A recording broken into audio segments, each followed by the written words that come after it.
Welcome to another episode Out of the Blank podcast. I'm here with Vini. How we doing, guys? Vini, I got a question. You could either tell me about yourself or you can tell me what's on your mind.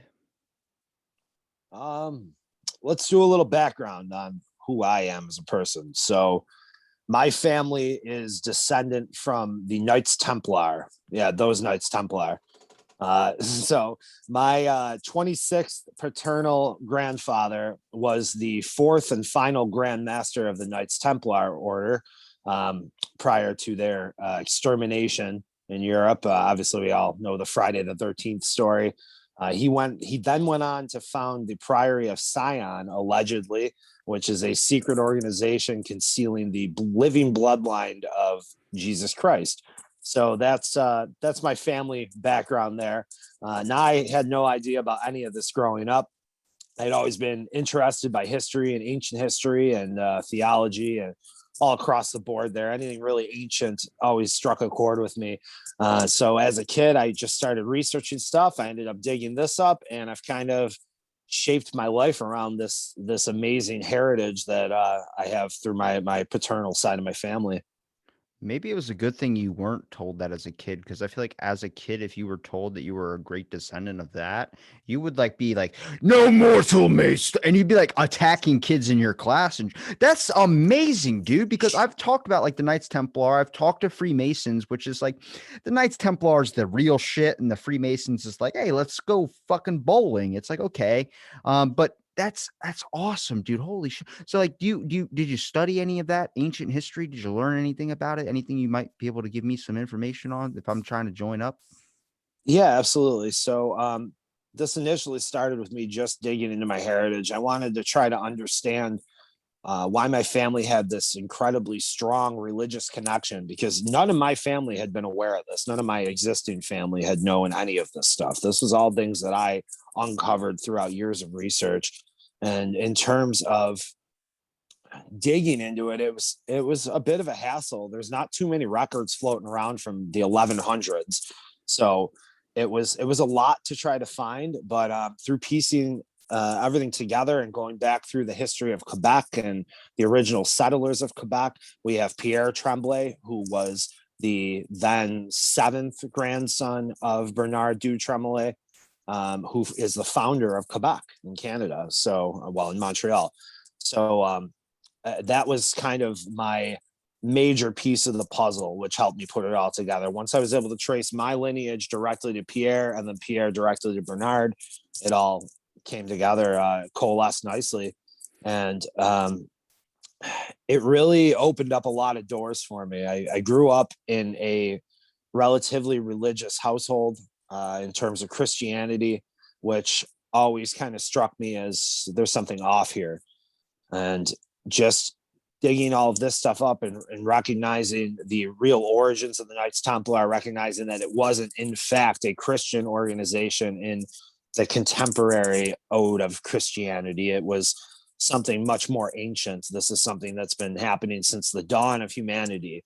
And these people have been protecting essentially the secrets that our overlords wish to conceal from us. And they do an excellent job in such. Okay, when you say overlords, are we talking about like shadow society type stuff? I mean, I guess there's a lot of different names for it now, especially with this great awakening or whatever we see happening throughout this country or throughout this world right now. Some people call it the cabal. Other people call it the central banking group. There's even reference to a cult of Moloch, which has existed for some odd Bohemian 7,000 Grove, years baby. now. Bohemian Grove. Bohemian Groves. I mean, that's a cult that dates back 7,000 years. I mean, we have evidence of these people existing in antiquity. I mean, we're talking predating the dynastic Egyptian empire. This goes back a very, very long ways. These are ancient deities that these people worship. And in terms of, I'm gonna scatter a little bit here, but Wait, it's before something that we need to go before ahead. Go ahead. before I gotta, because look, I've talked to so many people with PhDs and so many people that think the Bohemian Grove and all that is a conspiracy theory. So I just want to say thank you and I love you for everything that you're going to be saying. And I appreciate because like I feel like I'm taking crazy pills sometimes when I mention some of this stuff and then someone's like, that does not sound real. What have you been reading? And I'm like, it's there's video. Well, you can fake video. I'm like, I don't know how to win. I don't know how to win. Yeah, so it is very real. To think that we know that cults operated in antiquity. We have evidence of this. The archaeological record shows of multiple cults existing throughout antiquity. Sorry about that. Did I lose you for a You're sec? good. You're Okay. good. We have the archaeological record on our side here to show without a doubt that these cults existed. We have what was seen throughout Mexico, even when the conquistadors arrived, of mass human sacrifice, opening a temple. They killed, 80,000 people opening the temple at Teotihuacan. I mean, the human sacrifice is very real. These deities are very real. But when we talk about deities, we can't do so without discussing frequencies, because all of these things exist within a frequency. Lower frequencies are what are referred to as demonics or sometimes elementals. Higher frequencies are what we consider angelic or gods. And everything exists within this frequential range. This is the occult compacted into frequencies. So nothing can exist without sound.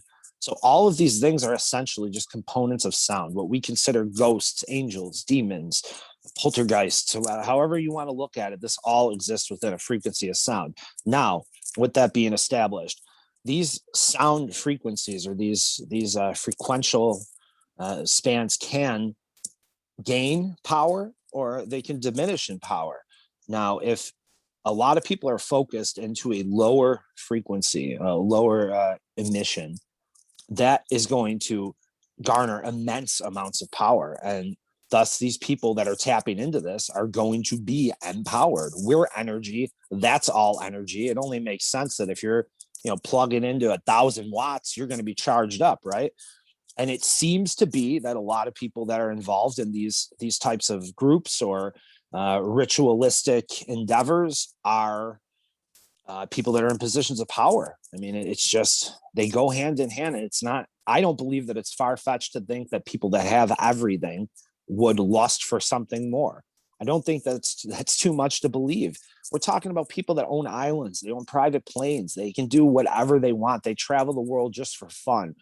Why is it hard to believe that they would partake in something such as human sacrifice or demonic rituals? I really don't think it's that far-fetched. Now, see, I talk about like everyone talks about a simulation theory, but I talk about like what's the simulation where someone just somehow slips into the system and becomes like a Logan Paul or some type of YouTuber. But then if you look at like what the positions of power, for instance, in our government, I look at that, and if you're asking that maybe these people are vibrating at a lower frequency, I don't think they're initially supposed to be like that, though. Some of those people that are in power or in positions of power right now seem like they have stolen something that is not supposed to belong to them. Like positions of power are supposed to be held by people that are gifted this thing. They're not supposed to be, you know, I feel like somebody came across because if you talk about the Knights of Templar, some people will tell you that it's lore. Some people tell you it never existed. I'm like, I think no, there's a little bit more to that. I think it goes a little bit deeper. I think it evolved into something else. Freemasonry, I consider like a cult in a way that it's a group, it's a friendship thing. It's a type of, it's kind of pulling old remnants for sure when it comes to spells or whatever. If you're doing the non-traditional Freemasonry, if you're doing the extraordinary And special stuff, they're but more so rites than they are spells. But yeah, yes, continue. but it's like there's an old template that we're still running off that society whether you want to talk about Illuminati, whether you want to do, there's old workings, there's old little pathways, like a little map or a roadmap. You have the key to it now that I feel like some people that weren't initially supposed to have this as a birthright or as this type of power that was supposed to be intended for them, they have stolen it or taken a bit of it and now using that in their own ways where they're going nefarious and running a lot of things that they probably should not be running. I think if we really take it back and we literally look at the Order of the Templar, there were people, members, appointed people, a special small niche group. You know, it was a tight connection. It was this thing. Now every day it seems like oh, you want a job? There's a job. We're going to put you in the highest position of power. What the fuck are you doing? Because some people can't handle it. There's a reason why they chose people with power.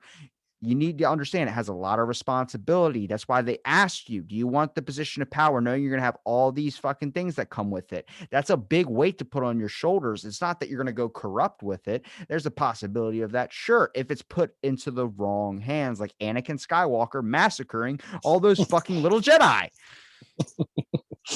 Yeah. So playing off of that, I'm a firm believer that the blood is the life.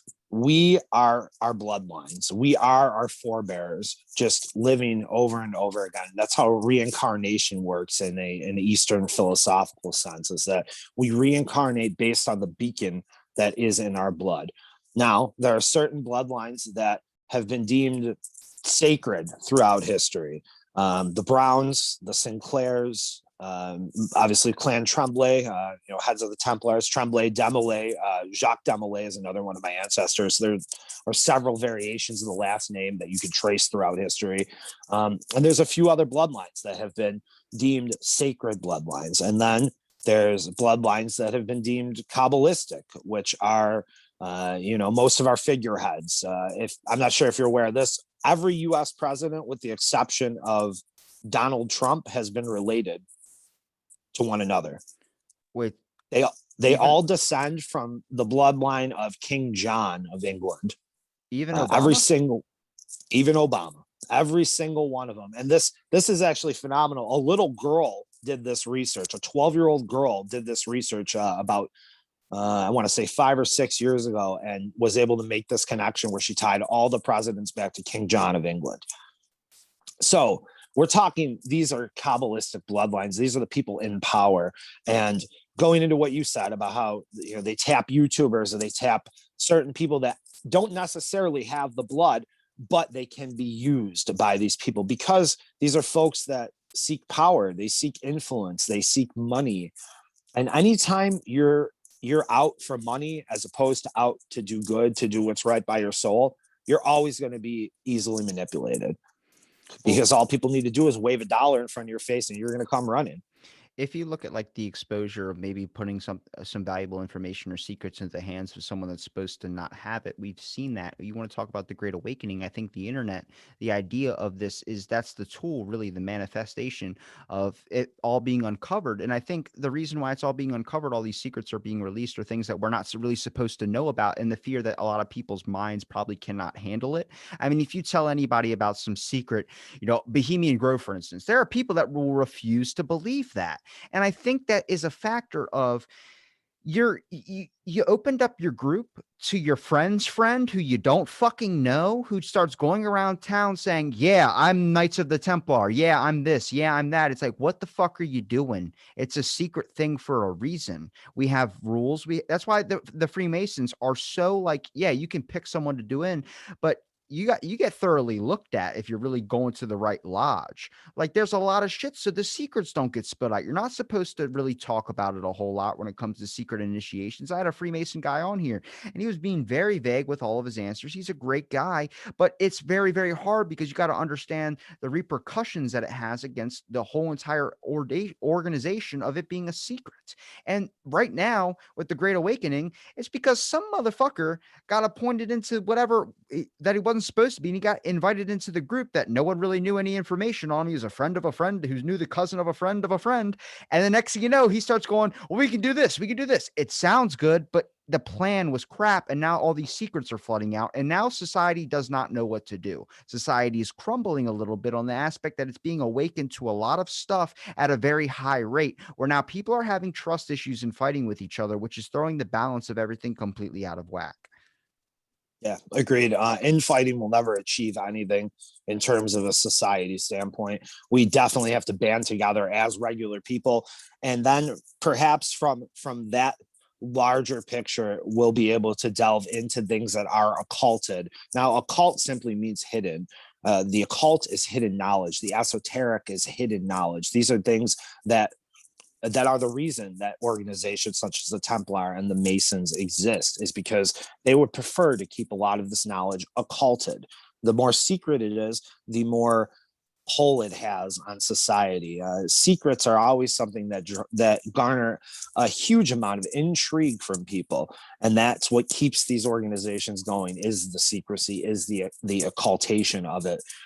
But if we were to all come together and say, hey, we want to know how to live longer, we want to know what these holistic secrets are, these healing frequency secrets, this, what is God, how do we attain spirituality, how do we elevate our vibrations? These are things that these people, the people that are at the top, know. Now, regular Freemasons, as you said, you spoke to one, he's a normal guy. He probably doesn't know much about the actual rites or the purpose of the rites. Now, granted, he's been shown, here's this page, and this is the rite that you're going to repeat to us, but he doesn't know why. He doesn't understand that those words put together are a geometric value that actually means something else. And by speaking those words, you're creating a frequency, or you're tapping into another frequency. Most normal people don't realize that. They don't understand what they're actually doing. And this works the same way in Catholicism. There's a reason it's, what does Bill Burr say? Say what we say when we say it. There's a reason that church is like that.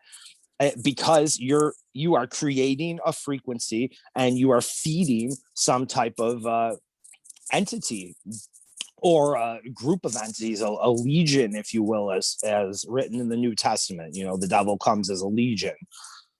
Kind of So like kind of like when a choir sings all at the same pitch, and they're all hitting this one note, and you feel this like subtle, like if I choose to harmonize with you, for instance, if I do oh, and then you match that frequency, you're matching a pitch and you're invoking something, which is why chanting and all this stuff was a dumb example would be Skyrim, for instance, when you can Rusfo Da into the air. Next thing you know, you summon something. You're doing spoken words or these types of things that actually have maybe biblical or some type of context to it, that are willing something, kind of like if you say it enough, you're willing it into the universe. I'm in 100% belief of that. Do I think it's as easy as me saying I want to fuck Mariah Carey and her showing up at my door? No, I fucking wish, but it doesn't happen. But the concept of, do you think that these should remain a secret, or do you think, since this technically is part of your bloodline, that you should be teaching these in a way that we should be understanding more? Because the issue is people are uncovering it on their own accord, and they're not having anybody guide them through. When you start school, you have a teacher. When you go through school, you have a teacher. Nobody's teaching any of these things. And now the issue is people are now being forced to try and decipher this information either by themselves or use whatever the internet has to offer, which the internet can help, but it's not a guide. You can't give someone the tools. That's why there's, when you go to a yoga class, there's a teacher of the yoga class if it's your first day. If we can learn how to teach these old school methods, they might not have to be reserved for the elite anymore. I think it might be time to open it up to a whole new avenue for people to be able to understand. I agree with you. I think that part of my mission in life is to teach as many people as possible these occulted things. Now, I'm very well read, not to toot my own horn, but I have read just about every occult text there is. I mean, I learned Latin so I could read stuff from the 14th century. So I have uncovered so many things in my occult journey and in my time studying these subjects. And I've tried to teach people, but I constantly run into the same problem. And that is, there's a space where the esoteric and conspiracies come head to head. And the second that happens, you get the dropout, because people don't want to follow conspiracies. Anything that is deemed a conspiracy theory by the mainstream, you immediately lose half your audience. They just don't want to hear it because it challenges what you said. We have teachers when we go to school. Well, do we have teachers or do we have indoctrinators? Because it seems to be that more so teachers nowadays are there simply to indoctrinate people into this singular school of thought, wherein nothing outside of that little bubble is ever going to be able to penetrate it, because you'll simply say, well, that's not in my bank of knowledge, so it can't be true. And that's where I think faith comes in. And I'm not talking about Christian faith. I'm not talking about faith in an everlasting Christ. I'm talking about faith in the truth, faith in what your blood, what your soul is telling you is true. Because if you meditate even daily for a few minutes, by the end of a week, you're going to feel something different. And just follow that as deep inside of yourself as you can. And you're going to find some modicum of truth there. And that truth is the beginning of faith. That nugget of truth can then become a tree that blossoms, and you are that tree. And with that tree, you're going to give shade to others who might want to come and feed on the fruits that you're producing, your knowledge, your wisdom. Knowledge is something that is interesting. Everybody knows something, right? Everybody knows something. Even little kids know how to, put food in their mouth, or babies know how to swim right out of the womb. Everybody knows something. But what good is knowledge if you have no wisdom to back up what you know? It's funny you mentioned the conspiracy thing, because I think that is like the weird way that now even you speaking like this to me, people are like, where did you get this guy from? And I'm like, well, hang on a second. The issue is that people aren't having an open mind, and somehow when something gets mixed in with conspiracy, we've somehow correlated into our brain. It's been programmed into us that it means that it's ridiculous. Throw it out the window. It doesn't mean shit, which is not true, because one of the biggest conspiracy theorist guys out there, Alex Jones, for instance, he's gotten 10 of the 15 things he predicted 9 years ago right. And we're only on number 10. We're still working our way down. So I'm like, look, if it's 8 out of 15, you can kind of be like, when it's 10 out of 15, you got to be like, he's probably going to be fucking right on the next one. I'm just saying, they said monkey human hybrids was something he predicted. April 15th, they grew human organs inside of a monkey. That was on NPR. That was all over the fucking place. I'm like, look, man, I look, if it fucking walks like a duck, talks like a duck, it's probably a fucking duck.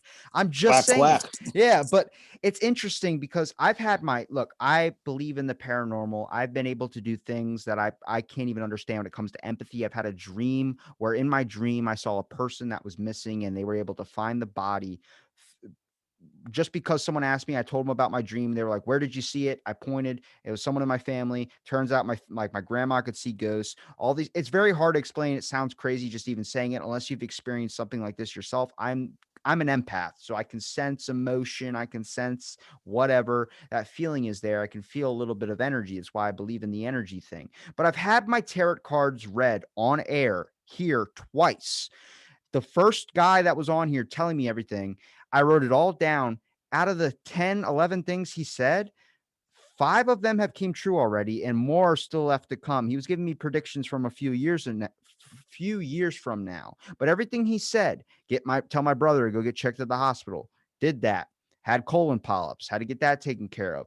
He predicted my knee was going to go out, which I'm like, I can fucking see it, because I've always had problems with my knees, but my right knee recently. He said November. I'm like, I don't think I'm making it to November.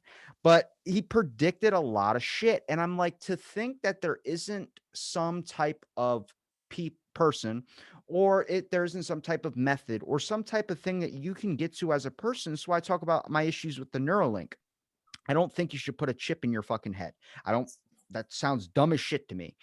Because I think it's forcing evolution. It's forcing you to, like they're talking about, you're able to communicate your thoughts with the Neuralink with someone else without even speaking a word. And I'm like, if you notice, I talked to a few psychics from the beginning of this podcast to where it's at now in the past couple of years. And someone mentioned to me that psychic abilities lie dormant inside of us all. And some of us are more in tune to those, those more empathetic. I think in the next 100 years, you're going to start seeing people that are able to really get in touch with another person's emotion, just like an empath can have. And I think that Neuralink is forcing that rather than letting it come naturally. The issue is the matter of patience. Nobody wants to wait for the information to come out. Nobody wants to wait. Everyone wants it now. And I'm like, I'd rather wait and have it naturally done than have it forced and be rushed and then half-assed. I don't think that's the way to run things. But sadly, society is telling us if we're not doing something now, doing something 2 seconds from then, doing something else, or we're not doing 12 things at once, you're not doing anything. It means you're fucking lazy. And I'm like, that's not the way it works. You can hustle to grind or do whatever you have to get to the top, but there's also a process to it as well, too. And if you rush it, you're not going to do it correctly.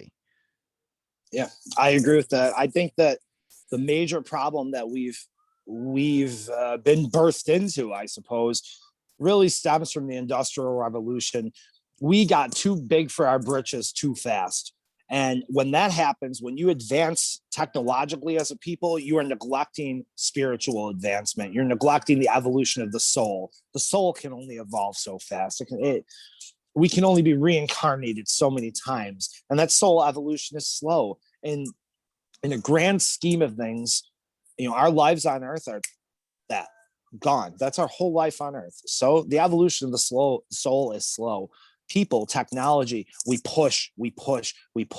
And in that pushing, we're losing ourselves. I'd like to quote Graham Hancock. We are a species with amnesia, and that amnesia has been forced, in my opinion. We have been forced to forget who we are. We've been forced to neglect the soul because money, because power prevails. Not us, not our money, not our power, the power of the people that choose to dictate our lives, as much as they can through their governments and through their monetary systems and so on and so forth. But neglecting the soul is how humanity got lost. And the more we push for Neuralinks and human animal hybrids and eugenics, which I'm going to catch some heat for saying that, but but this vaccine is eugenics. This is what we charged the Nazis for in the Nuremberg trial, guys. What are we doing? This is eugenics. It's crazy because I joked about it before COVID became as big as it was back in like February of last year. I said, it's probably like I Am Legend. Just wait 6 months to take the vaccine and make sure you don't turn into a fucking zombie, as a joke. And then there are blood clots, all this stuff. And I'm like, look, they're rushing a lot of shit. And I'm like, I just saw the other day, a past guest, her name's Sierra. She was hospitalized for a week, like praying to God, almost like on death's door after getting the vaccine. And I'm like, look, it's you got to understand, like, I know people in my family that just got it. I'm not going to get it yet. I don't care if you do, if that's what you have to do and stuff like that. But to think it's a giant rushing act. There's a lot of issues with a lot of things going on. And when you do something fast paced, like I said, it's not going to work properly. And it's funny because you'll catch flack with anything. I'm pretty sure you've probably gotten flack before about even saying you were part of your family's the bloodline of Knights of the Templar.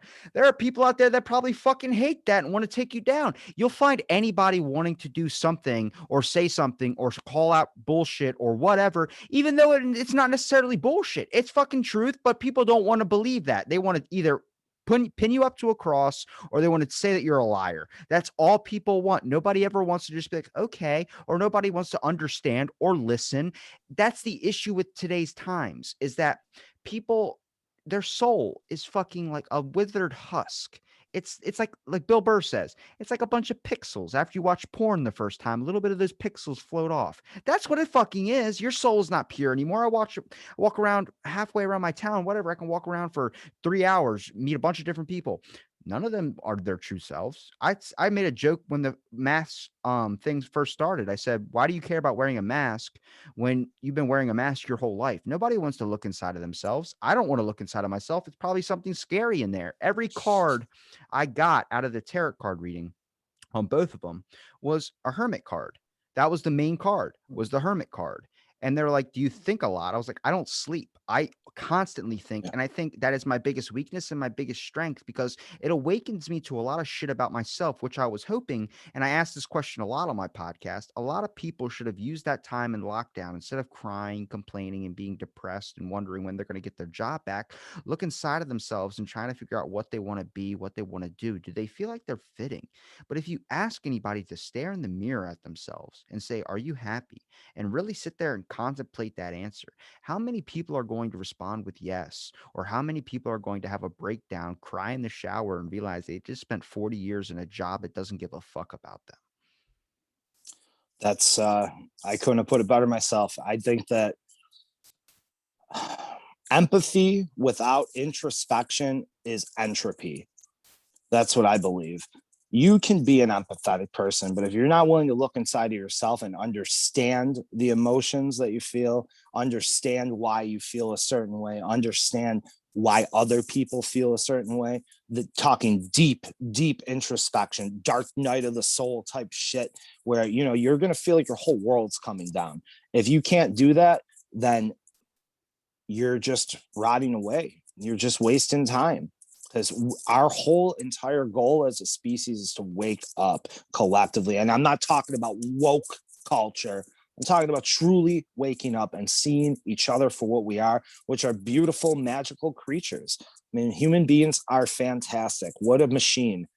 To think that we have no designer is a crude idea. We are amazing. And if we're unable to use empathy, to be introspective, and then pass on that introspection to others, that true deep gratitude, that faith in the magical and mystical, if we can't share that with everybody, what are we good for? We're just a society waiting to collapse. Do you think, though, that the aspect of people and technology and the way the world's going is that it's kind of fucking weird, and kind of like when we say conspiracy, usually people roll their eyes. But when you look at a person that might say witchcraft, voodoo, or any type of meditation, you look at them like they shop at fucking Whole Foods. And it's like, why did society program that into your fucking head for you to be able to think that? Like, for instance, I don't knock anybody that wants to, like, my aunt. She was one of the first people I had on this show when I was doing them in person, and she's a naturalist. She's a spiritualist type, and she was telling me about the elements. She'd light seances, and I did yoga with her on the beach at 4 o'clock in the morning with wands and shit. I'm not, that's not me, but I can understand why someone does that, because it does get you in the mood. It does get you in the vibe. It gets you in this sensation. That's why people draw circles or light candles or do whatever. There's something primal about it back in the way day. And if you correlate it to now, like people that do reading tarot cards or something like that, if you have the equipment to do so and you put those out around you, you start picking up a bit of that vibration or that frequency that's coming off of those things. It gets you in the vibe or the mood, whatever you want to call it, to do so, because you're not going to be truly open unless you're coming at it with an open mind. And a lot of people don't really know how to do that. There's not really a roadmap to do so. But I think hopefully through like the 800 conversations I've had, I've done at least a bit of that. But it's a little bit different when you spend so much time surrounded by things that say yes with you and agree with you, rather than having another opinion into your head. But sadly, sometimes that other opinion is not just a talking voice, it's an argument, or it's a yell, or it's I'm a Republican, I'm a Democrat. It's like, who gives a fuck? We're all people living on this giant fucking planet that seems like it's breathing in a way. But I'll use this example for you. You might be able to understand this one, because I think it's a good example, but every scientist I've tossed it out as, like, what the fuck are you talking about? So if you ever seen the movie Clash of the Titans? Yeah, I believe so. So when all the gods are sitting in the room or whatever, they're all wearing white armor, light armor, it's all shiny and shit. And then Hades comes in the room. He's covered in ash and smoke. And he goes, "You've learned to live off their praise, and I've learned to feed on their weakness. You might be stronger because their praise is more stronger, but their weakness is just like the little dribble of the strength." So he was leeching basically, and they were feeding. So I think that's with people. This negative energy is, the earth is leaching that because it needs positive energy, and it's hurting because there's not a lot out left.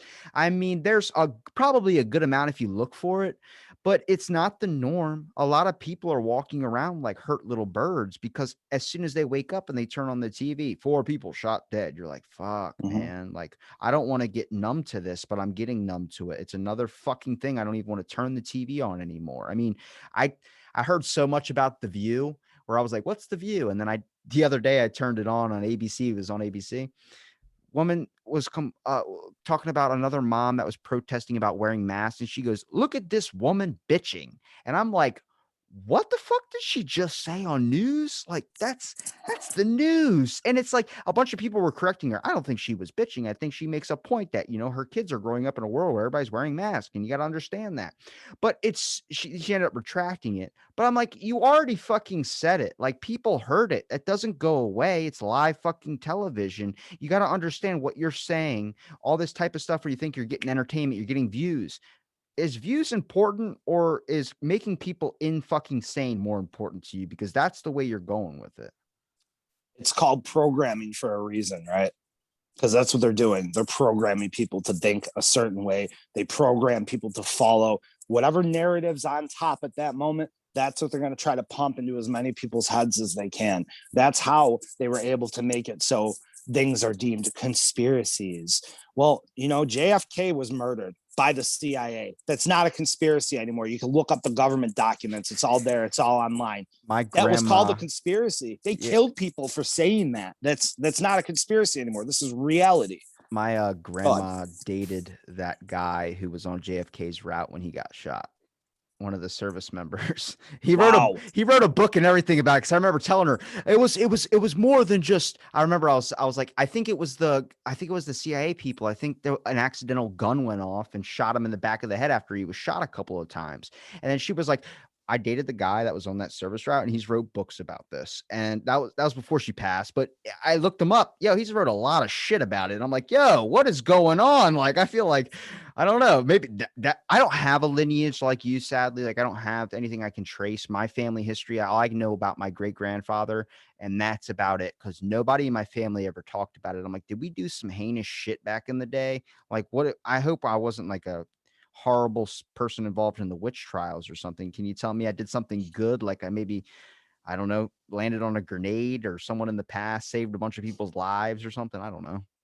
I would recommend experimenting with ayahuasca if you're looking to find out a little bit more about I can't yourself and even your handle lineage. weed, bro. I can't Oh even handle man. weed. Okay. Well, ayahuasca takes you pretty deep. It'll show you some stuff, but obviously you have to have a trained mind, a meditative mind to be able to get to these places.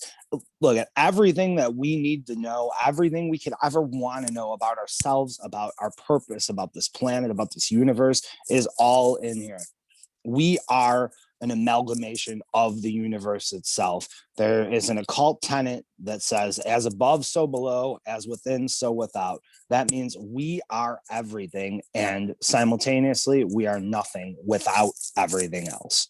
So it's everything is tied together through, again, those frequencies, those waves of energy that produces literally everything in existence is these frequencies. So tapping into higher ones is going to allow individuals to find out more about themselves, find out more about the secrets that they wish to know. But if you follow the mainstream narrative, you follow what you're told to follow, you're never, ever, ever going to reach that point, because they're always going to keep you down. They're always going to say that people that think like this guy are insane. People that recommend meditation are hippies. People that do yoga are gurus, and they're always going to find some way to slander things that are going to help other people, because there's no money for them to make in helping other people.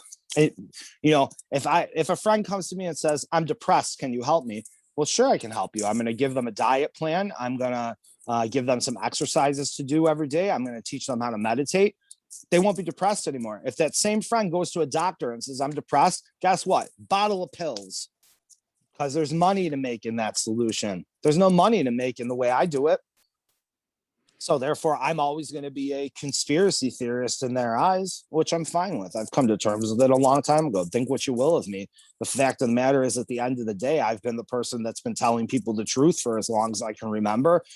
And everything I've said is a lie has turned out to be an outright lie. Everything the media says is true. They come back and they retract it, or they redact it, whatever they have to do to cover their tracks every single time, man. It's if you're in touch with the truth, if you're in touch with the higher frequency, you will never be deceived.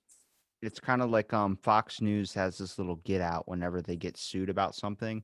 They always say we're known as entertainment, just like the WWE. We're not actual news. And it's like, it's in your fucking name, man. Like, you're programming people to think Fox News is news. It's not fucking news. It's entertainment. Whenever they get No. sued for something that they say and they have to redact it or something like that, when they inflame somebody's character, they fucking get attacked all the time about that shit. And that's their easy out. It says in our contract, we're entertainment. It's like, but you're not guising at that. Everything is disguised as something else, and it's not what it's supposed to be. Like, that's the whole point of psychedelics. When I talk to psychonauts that come on here and they talk about uncovering who they are, I'm like, man, there are a lot of people that aren't ready for that yet. but there are people out there that really need it. Like I always talk about, like, why don't we give psychedelics to convicts? Like, you wanted to put a person on death row? Have you tried every fucking solution? Like, I understand technology might not be out there to spend years and amountless energy to be able to fix somebody, but if you give someone really a chance to look inside of themselves with the type of drug that can take them to like a Doctor Strange type scenario, they're going to fucking look a little bit differently about life. When you tear down the fabric of reality that they built inside of their fucking head, that isn't the true one that's supposed to be there. I mean, how many people get in their car, go to work, go home, eat food, watch Netflix, but they don't take a second to like walk outside and feel that air that hits your face, or just feel the air that fills up your lungs, and understand that everything is working perfectly and you're not questioning it. We take it for granted, the fact that we wake up every single day. And I know it's easy to say that, but man, one day you're not going to wake up. One day it's going to be gone like that. And it's fucking magnificent to understand, like, when we talk about this earth and is able to sustain life and all these things that you really don't take into account. You can give yourself a panic attack. I've done it just by Yes. thinking about everything like that. I've been lying in my driveway like, ah. But when you seriously think about everything, you really start noticing, like, well, fuck, maybe I got a bill coming up that I might not have the money for. Maybe my water's going to get cut off or my electric, but I am fucking breathing right now. Every memory I've ever experienced, everything that is a part of my life is soaked into my brain like a blueprint. Now, the point is to remember what's there, hold on to the things and not have it pushed out by some type of news headline or some type of thing that gets inflated into your head to just knock everything out of your brain like it's mush. And Yeah. it's easy to say that, but do you have hopes for like the future when it comes to people discovering who they are? Because I mean, right now it's getting pretty grim. People are fighting about Anne Frank on Twitter, and I'm like, what the fuck are we doing? Well, I mean, to be fair, it was written in a ballpoint pen. Ballpoint pens weren't invented until 1946. Just saying. I was just thinking it was a girl's diary that you just decided that it needed to be written. No, that's the problem. I'm just gonna touch on this quickly because you brought it up. It was the original diary was written in a ballpoint pen. Ballpoint pens weren't invented until 46. So clearly there's some type of lie going on there. That's all I'm gonna say. It's like Helen Keller when people are like, she didn't exist, and I was like, I understand why people could see that, because if you really think of a person that was blind, deaf, and had all these problems with her, and she I mean, made so much of herself, then you really don't have an excuse to not fucking do something. You know what I mean? Right. Sure. People are always going to look for a way to trash something that they themselves can't fathom, or that they themselves might fear even. I mean, we have to remember fear is a huge component in what's going on right now. It's a massive component.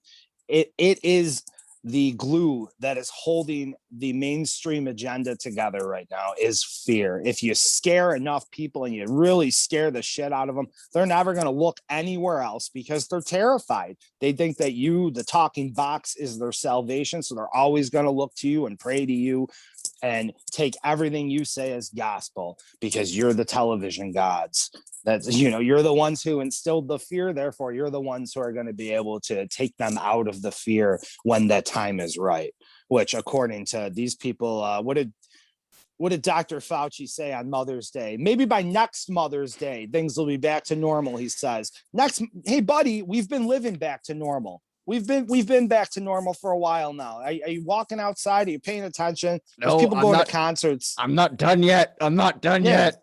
The old snake oil salesman isn't done pushing his vaccine that he owns the rights to yet. I mean, I gotta send you a podcast I've been listening to thousands of times. I'm going to listen to it 100 times more before I go to bed. But it's called 1640 with Josh Rogan. Dude's a journalist exposes all this China, all this vaccine type stuff that it's a mishmash of bullshit, and no one wants to understand the truth. People want the truth, but when the truth has been covered up by what everyone thought was the truth, and then now they're going to retract it all, they have to find a way to circle back around to the beginning because they left the truth in the dust. They added a bunch of shit on top of it. Now they got to pull all that back without looking like a fucking idiot. And it's fascinating. But oh man, I was going to say something about oh, you got me on the Mother's Day thing. That's funny as shit. His name on Twitter was like a year ago was fucking Man of Steel, all this type of shit. And then you look at his name now, it's just a bunch of people, fuck you, go fuck yourself. And I'm just laughing my ass off. I'm like, dude, you like really love that spotlight, but just like Pam Anderson, you got surgery to get yourself fixed to try and stay in that spotlight, and it didn't look too good. No, he shot himself in the foot. All these guys, this whole entire situation, this pandemic has been one big eye-opening fuck fest. If you're paying attention at all, there is not one cohesive bit of information that is shared for more than a week at a time. And the next thing is going to contradict the thing prior. And the next thing is going to contradict what came 2 times prior. It is just absolutely transparent on every single level. And I think that more people are starting to pay attention. You asked me if I have hope.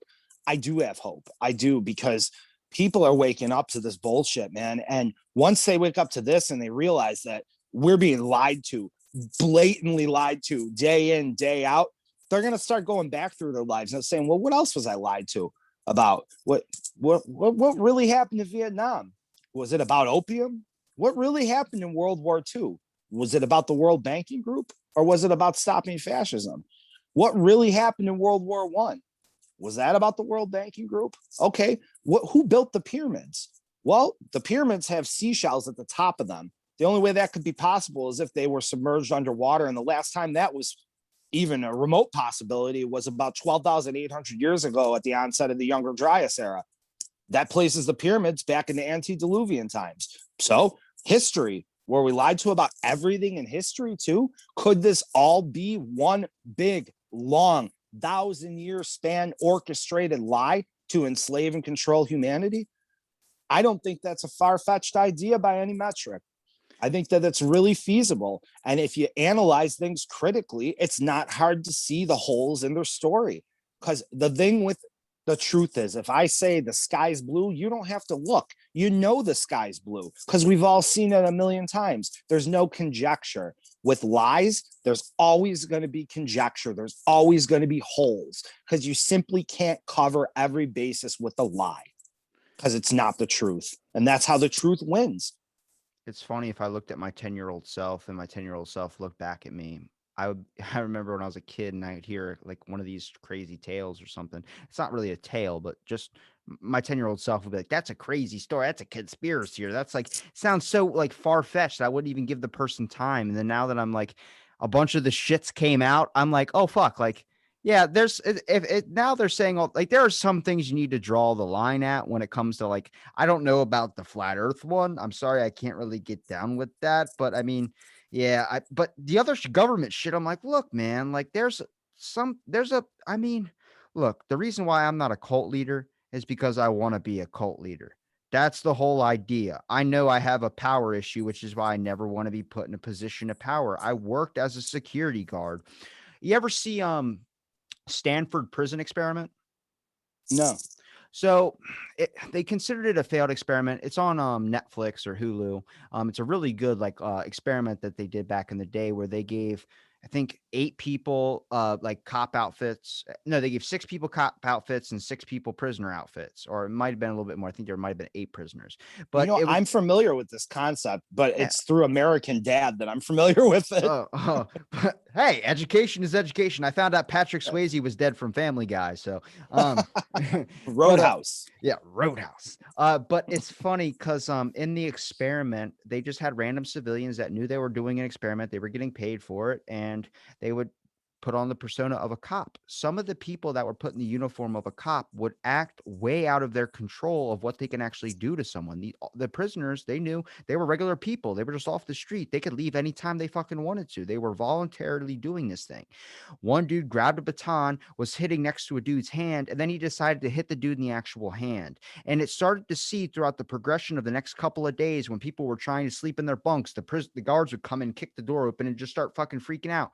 Some of the people that they grabbed for the experiment would just sit there and be like, I'm not doing this, man. We're all fucking getting paid to fucking be here. Like, what the fuck you're not even a real cop. But there are some people in society, when you give them that power, they go all out right with it. And I noticed and they consider that experiment failed, which I don't think that's fucking failing at all. I think that's showing perfectly. It might eventually people started trying to like freak out and do all these crazy things and started having mental issues, and they ended up leaving. And it kind of, that's how I guess it failed. But when it comes to the idea of like, I was a security guard, as soon as I got that badge on me and you would patrol around the area, show a presence, I noticed when some dude was acting up at a bar, he ended up hitting a girl in the face. I wanted to run over there and throw him to the ground, but he was way bigger than me. I had no gun. I had nothing. You start to realize like you might have a badge. It doesn't give you this Superman invincibility, this power to stop someone from hurting you. And you realize there are some people that want power that should not be in power. I want to be a cult leader, so I'm not going to be a cult leader. I would have morals though. Like I would be like, hey, just a statue of Honey Smacks or dig them, and then that's fucking it. Like, be good to people. That would be my motto. But there are things about people, this corrupting ability, where if you have an ego issue like myself, if you have a power issue, you're not fit to be the position. Nobody that should have power wants to be in power. That doesn't happen. The people that want power that shouldn't have power are the ones that get it. It's because they'll do anything. They'll lie, cheat, steal, and they'll go up into that position. That's the issue, is that a lot of times you got to be honest about your shit. A lot of people that probably would be a way better president than the ones we have now are people that have a lot of shit that don't want to come out. Like, I don't want that to come out. I want people to know that about me or my family or my past, but you'd be perfect for the job. You think people wouldn't overlook that? Sorry, man. I don't want that on my head. I don't want people knowing about that about me. But then we get fucking Biden in there who's like, I don't even remember that. It's like, fucking all right. Thanks, man. What do you mean I was in the KKK? No. I was just friends with them. I just sniffed her a couple of times. Creepy bastard. Anyways, no, I you're right, man. I think from what I've come to understand through meditation and deep spiritual searching, that people who lust for power, who lust for money, who lust in general, usually aren't the best people. These are people that are controlled by physical things, by money. And if you're going to be controlled by money, what type of person are you? What kind of backbone do you have if you could be swayed by numbers? I mean, that doesn't work for me. And if you're looking to control other people and control other people's lives and come down on other people, isn't that really, you just don't like yourself? You're not happy with who you are, so you want to take that out on other people. It's reflection, deflection. You reflect the things you hate about yourself in other, and then you deflect. Instead of looking in yourself to fix those, you take it out on somebody else. That's people in power. That's people that lust. That's all they ever do. I never want to be one of those people. I've always been completely honest. You know, I'll come out and say right now, I dealt with a drug problem for a number of years. I had some serious issues that I worked through on my own, and I got to a better place. That's what life is. You're going to have issues. You're going to have roadblocks. You're going to have things inside of you that you might not like, such as the desire to rule over others. But if you're introspective and you're able to understand why you feel those things, you know, maybe it's not even you. It might be something that your parents did. Remember, genetics play a large role in who we become as people. A generational trauma is a very real thing. So this takes deep introspection to come to a place to where you are able to acknowledge all of your flaws and all of your faults, forgive yourself for them, forgive your family for their trespasses, forgive their family for their trespasses, and say, okay, I'm my own person and I just want to rule my life. Whatever everyone else does, fine. If they want to follow me, they can follow me and I'll never steer them wrong. But right now, I know who I am and I'm ready to move forward as an individual, not a controller, not somebody who wants power, who wants money, just somebody who wants happiness. To truly accept others, you have to accept yourself. That might sound corny, that might sound cheesy, but it's the truth. And a lot of people aren't happy with themselves and they choose to reflect that anger out on the people around them. I always talked about maybe the main fix or the main focus that you should be working in the very first step. Instead of attacking the core issue, you should be working on the steps that lead up to that issue. You know, I took chemical dependency classes in school. It's what I wanted to go to school for. I ended up switching over to psychology. My biggest issue was that people would look at people that suffered from something like that as a hurt bird. And I'm like, it's just a person that made a mistake. We all fucking make mistakes. It's not a issue of this person needs to be treated like they're a fucking dog and speak to them like, are you okay? No, none of that. It's a fucking person that had a mess up in their life or something they couldn't control. We fucking work past that. You don't treat them any different. You talk to them like a person. You help them when you're supposed to be helpful. You got to understand there's a point. People need to understand it's not hard to help someone around you, but it's as simple as just fucking listening or just talking. Just that's the such an easy thing to do, but no one wants to do it unless they can think in this mindset. How is that going to benefit me? You're already fucked up. I've had so many people I've reached out to that go, well, what do I get out of this? A fucking conversation, maybe? I don't know. Maybe we could fucking chat and discover a friendship, or maybe we're related. I don't know, but we can fucking talk and see where it goes from there. But nobody likes that. They want to make sure that it's going to benefit, whether it's their career, whether it's this, or whether it's that, or whether it's going to progress them forward in life. And when they see someone progress faster than them, they'll do anything to chip that person down. They'll do anything. I mean, you talk about, I think faith is needed at a point in life. I think faith can help you get you through some times, but then eventually you end up transcending a little bit past that, where you can still hold on to it, but it's not necessarily the core principle anymore. Greek mythology, for instance, people built statues of the gods and they worshiped them so much. And then after a little while of that, eventually they started tearing them down, realizing that they didn't believe in those morals or ideas anymore. Much like today, where 52% of the population might not have a religion, or some people choose to worship from home, is because it's your own definition that ends up evolving or transcending into something else. You don't lose it, it just turns into something different. And if you still keep that faith, yeah, that's important too. It helps you get you through those times, but it's not necessarily what defines you as a person. It helps you get you through the times when you need it. I think anybody that's been near death or close to the end, they get religious at that point because you don't want to think you just disappear. Maybe it's something different than that. Maybe your mind's evolving into a way where it's transcending and evolving that concept of God or any of these religious properties and turning it into another form or something bigger than that, bigger than yourself, which is a harder really view to grasp. Yeah, egotism rules with an iron fist. This society, particularly modernity with social media, Facebook, Instagram, this is egotism to the nth degree. These people are obsessed with themselves, the selfies and the constant look at me, look at my collection, look at what I do, me, I. This was intentional. This was designed this way because the further you pull people into themselves, the further they are from everyone else. You get everybody saying, me, what's in it for me? Well, why would I do that if I don't get anything out of it? Well, it's not for you. None of this is for you. This is for us. Everything's for us. This is the idea of higher consciousness, is that what you put out into higher consciousness will craft reality, the reality around you. And the more people that are focused on, or less focused on the me and the I, and are more focused on the us, that energy goes into higher consciousness and it helps open doors for other people to stop being egotists, to stop being narcissists, to stop being sociopaths. I mean, these things are all very real. Look around, take a look through Instagram. How many girls are you going to see in their underwear?